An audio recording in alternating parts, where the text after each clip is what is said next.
Welcome back to Cooking with Gerald, your go-to for easy, delicious recipe tutorials and more. Now, on today's episode, I'll be making red velvet cake.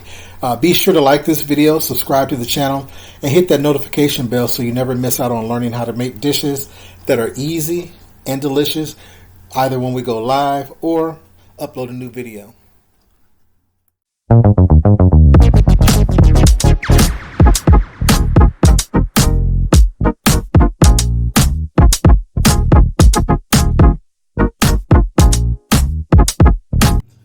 Hey, what's up guys? Welcome back to my channel. On today's episode, I'll be making Southern Red Velvet Cake. So to get started, I want to go over the ingredients. You're going to need 2.5 cups of flour that I have already here. I'm about to sift. 1.5 cups of sugar, 1 teaspoon of baking soda, 1 teaspoon of fine salt, 1 teaspoon of cocoa, which I think I'm actually gonna use a tablespoon of cocoa. 1.5 cups of your favorite oil. This is canola oil. A cup of buttermilk, whole fat buttermilk, 2 eggs, large, red food coloring. This is a gel color. 1 teaspoon of distilled vinegar, and 1 teaspoon of vanilla extract. All right, so to get started, I'm gonna go ahead and finish my dry ingredients.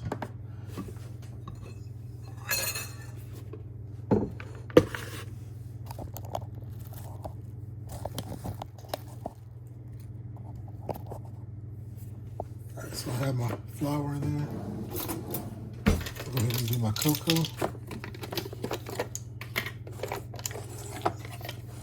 This may affect the color too, so this is not as bright red, but it helps kill the bitter taste. Preheat your oven to 325 degrees Fahrenheit. All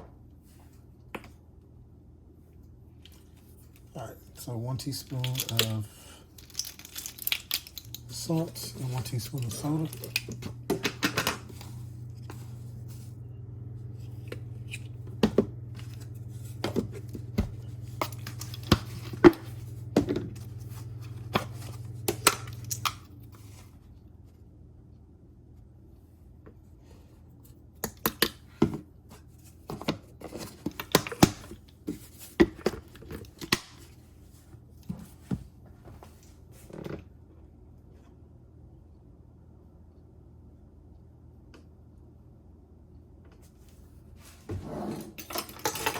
Alright, so go ahead and sift this.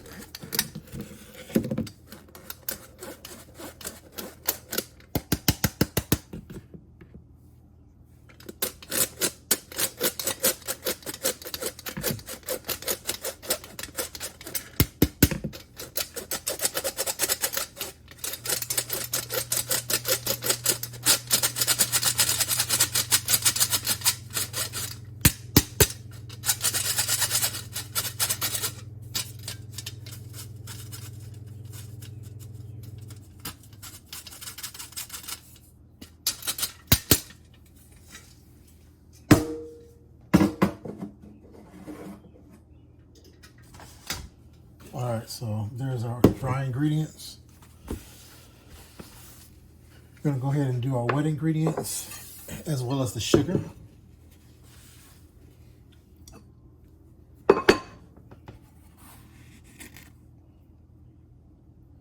That's 1 cup.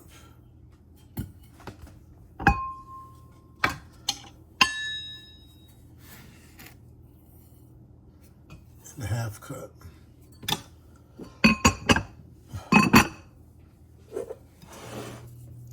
Have 2 eggs.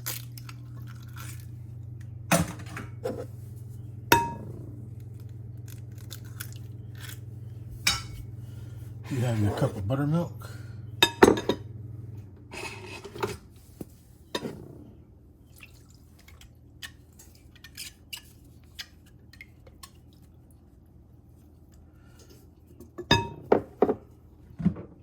A 1.5 cups of veggie oil or canola oil.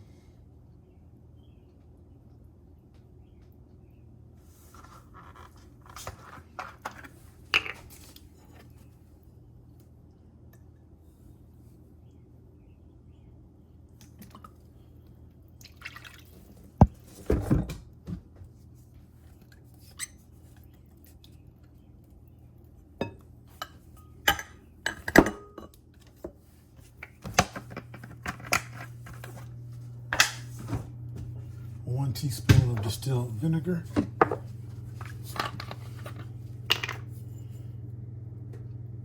teaspoons.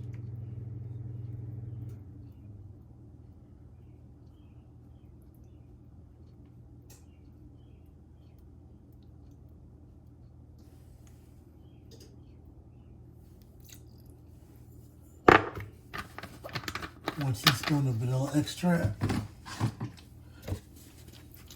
Actually, I'm gonna put two teaspoons of vanilla extract.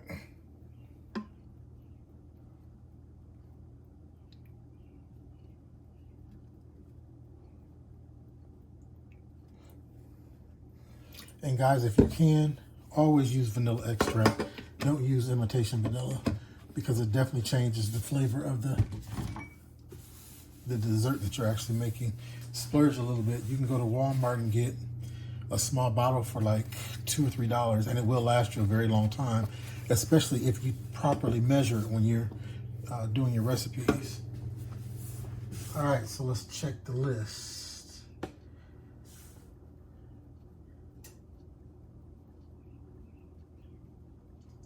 All right, so you're supposed to put 1 ounce of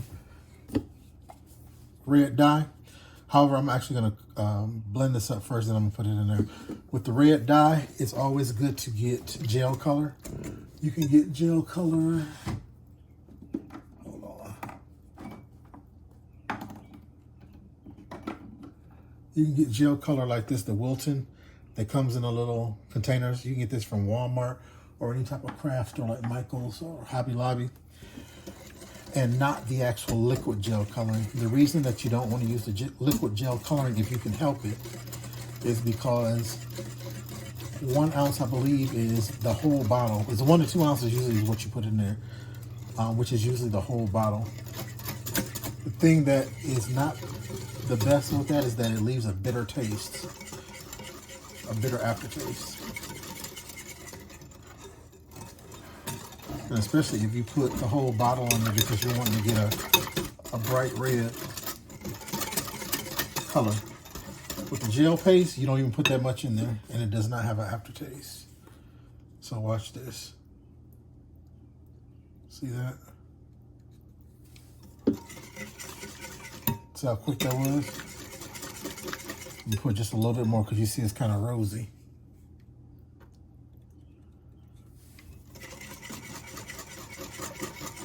There it goes. It's probably like about a half a teaspoon to 3/4 of a teaspoon. All right, so I'm going to put this on pause. I need to prepare my pans. Don't do like I did. Your pan should have been prepared before you actually started the recipe. And I'll be fine because I haven't mixed the dry and the wet together, which is what activates with the vinegar and the baking soda.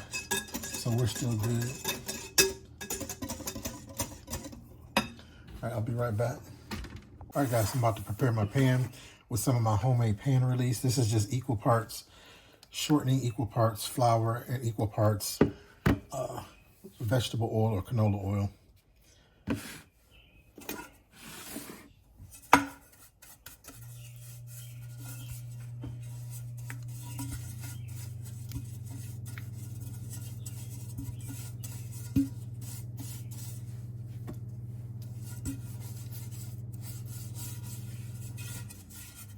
Make sure you get all in the corners and stuff. I'm actually also using parchment paper, which these are parchment rounds. These are 8-inch cake rounds that I'm making. The parchment was 9 inches, so I actually cut an inch off. You don't have to use parchment, and this is an oil-based cake, so it probably is going to come out of here easy, but still, just for my protection, because it's late and I don't feel like having to bake again or rebake the cake again. I'm just going to go ahead and do that. You can buy parchment paper from the Dollar Tree as well for $1.25. And you can cut them into your own sizes that you need. Or you can also take butter wrappers. When you get finished with your butter wrappers, save them, put them in a Ziploc bag and put them in the freezer. And when you get ready to bake a cake, you can just take one of those and put it down in the bottom, and it will act as your parchment, because it actually is parchment paper.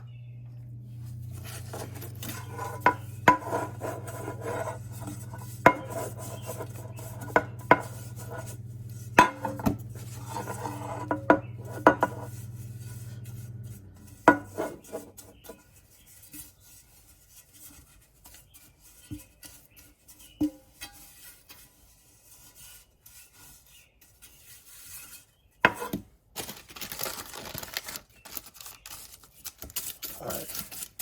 And you notice I'm putting some on the parchment paper too, to prevent the cake from sticking to the parchment.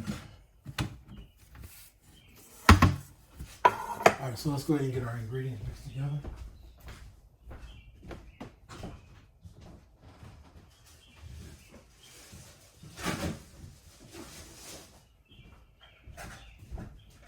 I also have my old school,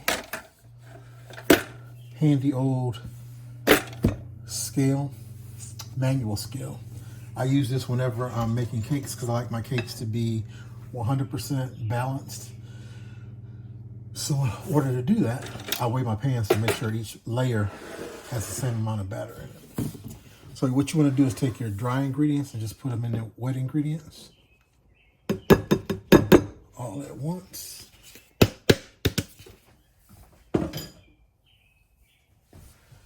And then go ahead and whisk it up. This is a good investment too, this big whisk, which you should be able to find online or at a baker store. I know here in Atlanta, we have a place called Market Grocery. It's down in Forest Park, and they sell cake supplies like boxes and stuff like that. And the thing that's great about them is that you don't have to buy them in the big boxes, like by hundreds.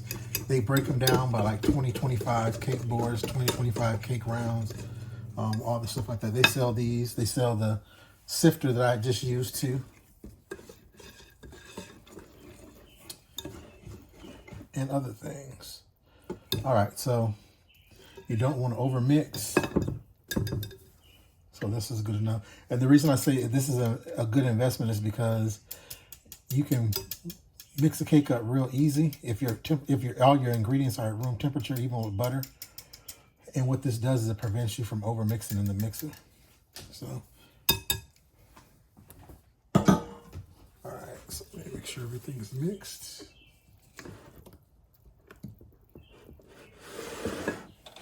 All right. So these should weigh about a pound a piece, or maybe a little bit more, because normally I usually do a 9-inch cake pan rather. We'll put it on 1 pound.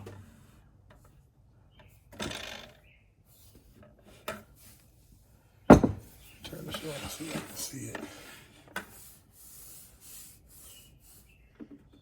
You want to zero it out.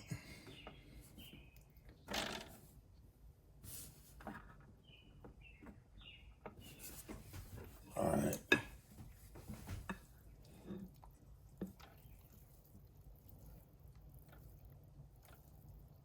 All right, so it's 1 pound. Start off with.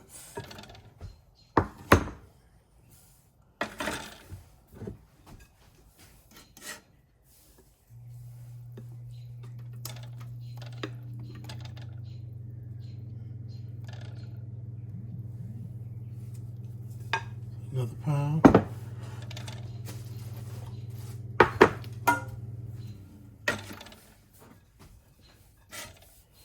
And the last one.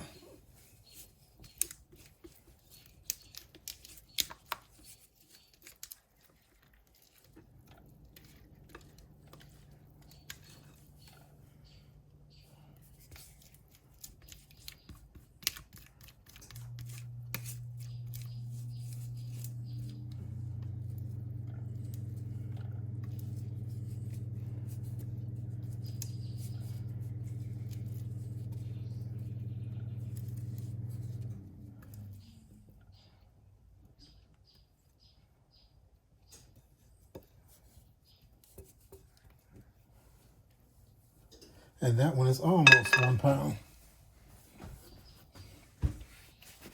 So we should be good.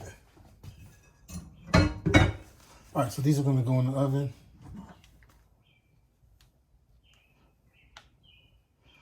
On 325 degrees for about 30 to 40 minutes until a toothpick comes out clean. Actually, it's probably gonna be closer to 40 minutes because these are 8-inch pans, which means they're gonna be a little thicker. And the reason I'm baking on 325 instead of 350 is that when you bake at a lower temperature for a longer time, it doesn't affect the cake as far as it being dry or anything like that. But what it does is it allows you to help prevent the cake from doming on top. So they'll all be flat layers. All right, so we'll be back. All right, guys, so these are done. It took about 35 minutes. They're all level. One way that you can tell they're done is when they start pulling away from the sides of the pan. So these are cooling on the rack. I'm gonna go ahead and let these cool all the way down, cover them, and then I will frost them later. All right, guys, so it's a couple days later and my layers are done. Shoot.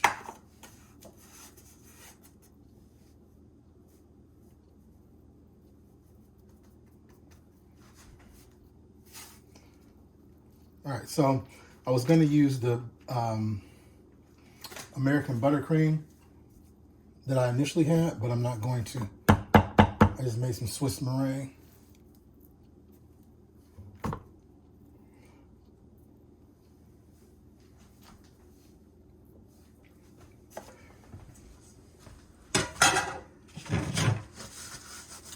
Normally I freeze my layers because they're a lot easier to handle.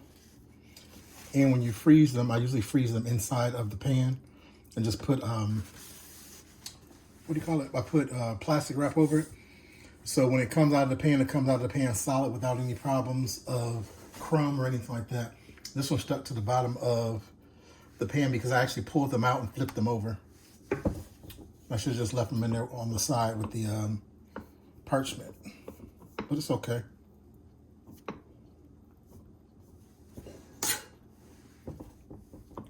This is a much lighter icing than Swiss meringue buttercream.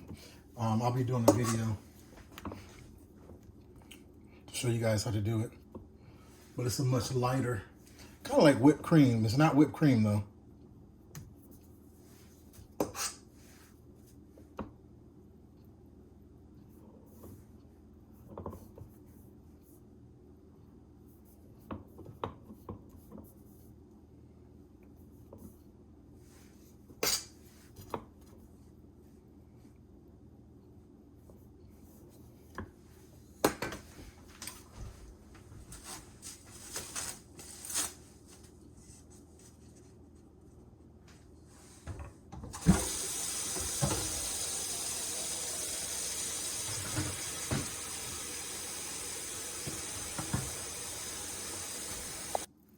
All right, guys, this one didn't stick, so this one came out fine.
This is the last layer. Here we go, guys.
I hope everyone enjoyed this red velvet cake recipe today. Be sure to like this video and subscribe to the channel. Don't forget to click that notification bell at the top right hand corner of the screen so you are notified each time I do upload a new video. And please share this video with other people and leave me some comments below. Let me know if there's something you'd like to see me make.